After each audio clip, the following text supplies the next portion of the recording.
महाराष्ट्र सरकारला मोठा झटका। उच्च न्यायालयाचा निर्णय सुप्रीम कोर्टाकडून कायम। प्रकाश आंबेडकर यांची ट्विट करत माहिती। दोषी पोलिसांवर गुन्हे दाखल करण्याचे यापूर्वी मुंबई उच्च न्यायालयाचे आदेश। आम्हाला सर्वोच्च न्यायालयामध्ये न्याय मिळाला। न्यायालयाच्या निर्णयाचे सूर्यवंशी कुटुंबियांकडून स्वागत। तर पोलिसांवर गुन्हे दाखल केले नाहीत यावर आता कोर्टाच्या अवमानासंदर्भात भूमिका महत्त्वाची। आंबेडकर यांचं वक्तव्य। वसई विरार महानगरपालिकेचे माजी आयुक्त अनिल पवार यांची शिफारस केली होती की नव्हती या प्रश्नावर दादा भुसे यांनी थेट उत्तर देणं टाळलं। पवारांची शिफारस केलेल्या राऊतांच्या आरोपांवर भुसेंनी उत्तर देणं टाळलं। वसई विरार महानगरपालिकेचे माजी आयुक्त अनिल कुमार पवारांची नियमबाह्य पद्धतीने नियुक्ती। राऊतांचा आरोप धाडीचे धागेद्वारे पर्यंत जाऊ शकतात, राऊतांचा इशारा। वसई विरार पालिकेचे माजी आयुक्त अनिल कुमार पवार मंत्री दादा भुसे यांचे नातेवाईक। सामनातून दावा। IAS होण्याआधीच भुसेंच्या सांगण्यावरून तत्कालीन मुख्यमंत्री एकनाथ शिंदेंनी अनिल कुमार पवारांना बढती दिल्याचा सामनाच्या वृत्तामध्ये दावा। अनिल कुमार पवार माझे नातेवाईक मी नाकारत नाही, मात्र उद्धव ठाकरेंच्या कार्यकाळातच अनिल कुमार यांना वसई विरारमध्ये पोस्टिंग। मंत्री दादा भुसेंनी दावा फेटाळला। माफी मागा अन्यथा कोर्टात जाणार, भुसेंचा इशारा। वसई विरार पालिका आयुक्त अनिल कुमार यांच्या नातेवाईकांच्या घरी सापडली 1,25,00,000ची रक्कम। अनिल कुमार यांनी नातेवाईकांच्या घरी लपवलेली रक्कम जप्त। वसई विरार पालिकेचे माजी आयुक्त अनिल कुमार पवारांची तब्बल 18 तास ईडी चौकशी। रात्री 1:30 वाजता ईडीचे अधिकारी अनिल कुमार पवारांच्या निवासस्थानाच्या बाहेर पडले। काही कागदपत्र आणि हार्ड डिस्क ताब्यात। कृषी मंत्री कोकाटे सभागृहामध्ये 18 ते 22 मिनिटे पत्ते खेळत होते। कोकाटेंबाबत विधिमंडळाचा चौकशी अहवाल आला। चौकशी अहवाल मुख्यमंत्र्यांकडे सादर केला आहे, रोहित पवारांची माहिती। समाज द्या आणि सोडून द्या हा नवा फडणवीस ऍक्ट राज्यामध्ये लागू झालाय। संजय राऊत यांचा हल्लाबोल तर कोकाटे शिरसाट यांची जागा जेलमध्ये असायला हवी, पण ते मंत्रिमंडळात, राऊतांची टीका। माणिकराव कोकाटेंना मंत्रिपदाचा राजीनामा द्यावाच लागेल। अर्धा तास रम्मी खेळत होते। चौकशीतून समोर ठाकरेंच्या शिवसेनेचे नेते अंबादास दानवेंची प्रतिक्रिया। खराडी प्रकरणामधील पोपटानी आणि श्रीपाद यादव 15 दिवसांपूर्वी खेवलकरांच्या ग्रुपमध्ये जोडले गेले।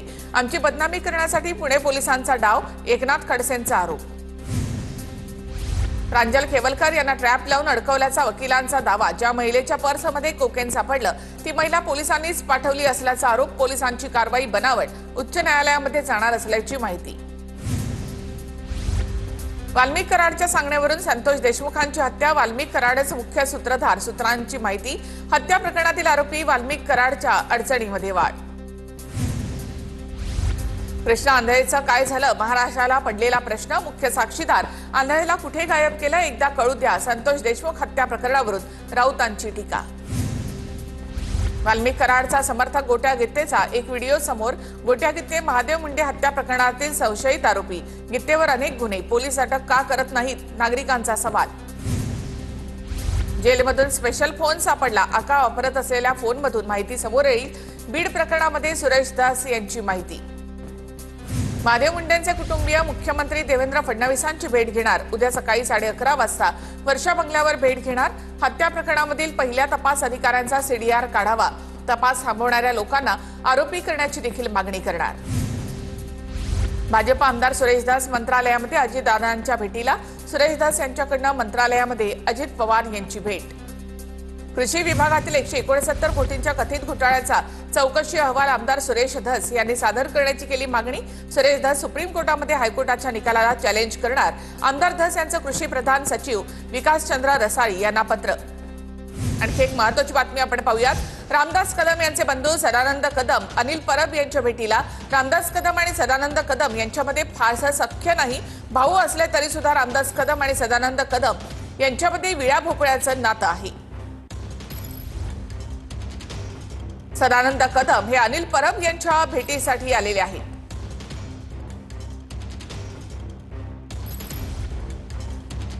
लॉबीमध्ये चालताना मजाक मस्ती होते, पण त्याची बातमी बनवली गेली। काँग्रेसच्या महिला खासदारांनी घेरल्याच्या बातमीवर दुबेंचं लोकसभेत उत्तर।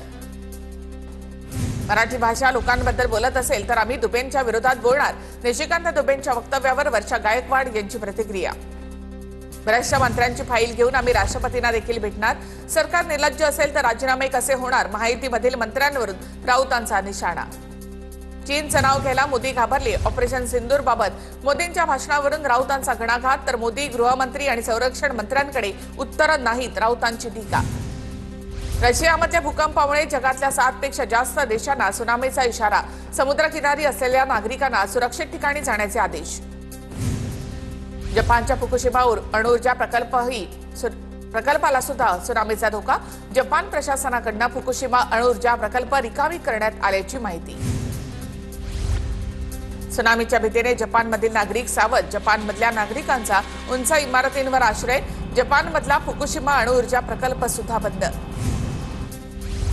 रशियामधील भूकंपामुळे अमेरिकेच्या पश्चिमी सुनामीची शक्यता. अमेरिकेचे राष्ट्राध्यक्ष डोनाल्ड ट्रम्प यांनी वर्तवली सुनामीची शक्यता. अलास्का आणि अमेरिकेच्या पश्चिमी किनाऱ्यावर इशारा.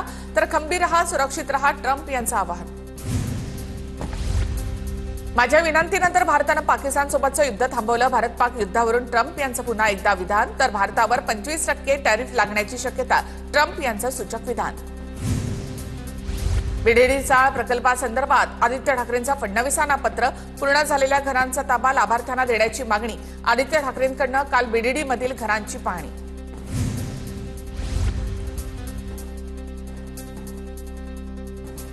जुन्या कार्यकर्त्यांचा विचार कोण करणार? भाजपचे माजी आमदार सुधीर पारवेंनी मांडल्या भावना. उमरेडचे माजी आमदार सुधीर पारवे यांचं चंद्रशेखर बावनकुळेंना पत्र. भाजपमधील इन्कमिंग नंतर जुन्या कार्यकर्त्यांमध्ये संधी हिरावल्याची खंत. मंत्रालयामधील एका सहीने आमच्या शेतातून रस्ता काढणार असाल तर आम्हाला मान्य नाही. शक्तीपीठ महामार्गावरून राजू शेट्टी पुन्हा आक्रमक. आधी जिल्हा परिषद नंतर पालिकेच्या निवडणुकीचं नियोजन करण्यात येण्याची शक्यता. स्थानिक स्वराज्य संस्था निवडणूक टप्प्याटप्प्याने होण्याची शक्यता. सप्टेंबरमध्ये सर्वोच्च न्यायालयामध्ये आयोग मुदतवाढ मिळवण्याच्या अनुषंगाने अंतरिम अर्ज दाखल करणार. आगामी निवडणुकांसाठी नंदुरबार जिल्ह्यामध्ये शिंदेंच्या शिवसेनेकडून तयारी. सचिव भाऊसाहेब चौधरींनी कार्यकर्त्यांची आढावा बैठक घेतली. कार्यकर्त्यांना तयारीला लागा अशा सूचना. परभणीच्या पाथरी नगरपालिकेवर माजी आमदार बाबाजानी दुराणी यांच्या नेतृत्वामध्ये मोर्चा. नागरी सुविधा मिळत नसल्याचा आरोप. धाराशिवच्या वाशी तालुक्यातील शेतकऱ्यांचं जिल्हाधिकारी कार्यालयासमोर पुन्हा उपोषण.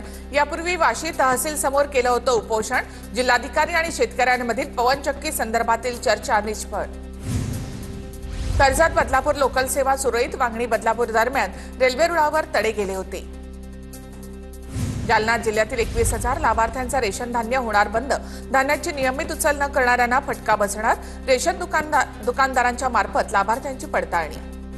नंदुरबार जिल्ह्यातील अतिदुर्गम भागामध्ये मिनी बँक सुरू होणार. रेशन दुकानांमध्ये मिनी बँकची सेवा मिळणार. सातपुड्याच्या दुर्गम भागातील नागरिकांना याचा फायदा होणार.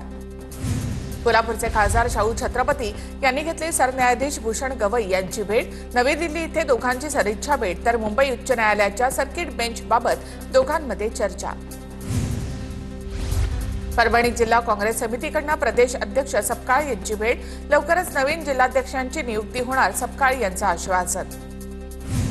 धाराशिव जिल्ह्यामध्ये आजपासून 11 ऑगस्टपर्यंत शस्त्रबंदी आणि जमावबंदी लागू. कायदा सुव्यवस्था राखण्यासाठी अप्पर जिल्हा दंडाधिकाऱ्यांचे आदेश. अमरावती शहरामधील खड्ड्यांच्या विरोधामध्ये प्रहार आक्रमक. शहरातील जीवघेणे खड्डे बुजवण्याची मागणी. 2 दिवसांपूर्वीच आंदोलन करून सुद्धा दखल न घेतल्याचा आरोप. भाजपने पालिका निवडणूक स्वबळावर लढवावी. वरिष्ठांकडे स्वबळावर निवडणूक लढवण्यासाठी आग्रह करणार. भाजपमधील पक्षप्रवेशाच्या आधीच कैलास गोरंट्याल यांची भाजपच्या वरिष्ठांकडे मागणी. नितीन पवार आदिवासी विद्यार्थ्यांच्या प्रेमापोटी बोलले. त्यांनी कुठल्याही अधिकाऱ्याचा अपमान केलेला नाही.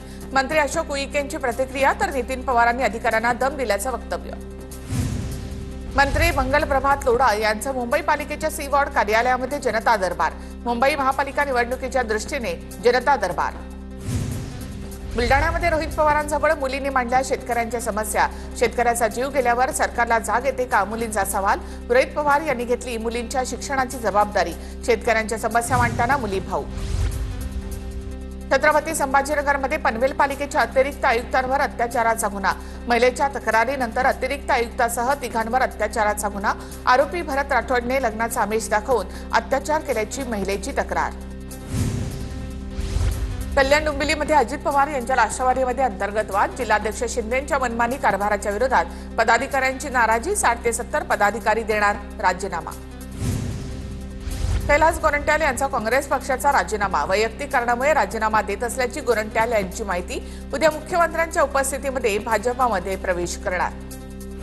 आणि एकमधल्या माळीण दुर्घटनेला आज 11 वर्ष पूर्ण. 30 जुलै 2014ला झालेल्या भूस्खलनामध्ये संपूर्ण माळीण गाव मातीच्या ढिगाऱ्याखाली गाडलं गेलं होतं. दुर्घटनेमध्ये 151 निष्पाप माळीण वासियांना आपला जीव गमवावा लागला होता. नाशिकला पाणीपुरवठा करणारे गंगापूर धरण 76% भरलं. गंगापूर धरणातून गोदावरी नदीमध्ये पाण्याचा विसर्ग सुरूच. गोदाघाट परिसरामध्ये पुन्हा काही प्रमाणात पाणी पातळी वाढली. गोदाघाट परिसरातील नागरिकांना सतर्कतेचा इशारा. कोल्हापूरमध्ये पंचगंगेच्या पाणी पातळीमध्ये 2 फुटांची घट. सध्या पंचगंगेची पाणी पातळी 34 फुटांवर. जिल्ह्यातील 43 बंधारे अजूनही पाण्याखालीच.